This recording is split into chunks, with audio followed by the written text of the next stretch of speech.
Hello friends and welcome again. ये holy basil है यानी तुलसी फैमिली लाइमिएसी का। इसका इन्फ्लोरेसेंस है, देखिए see this the inflorescence of the holy basil. Taxonomic description के लिए मेरे प्रीवियस वीडियोस को देखिए, उसमें मैंने लाइमिएसी फैमिली का कंप्लीट डिस्क्रिप्शन किया है।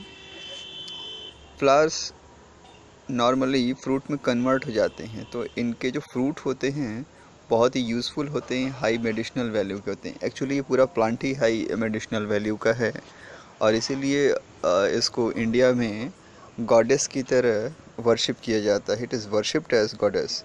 लीव्स की बात करें तो लीव्स इनकी सेरेटेड होती है, देखिए लीव्स इनकी सेरेटेड है, टूथेड है।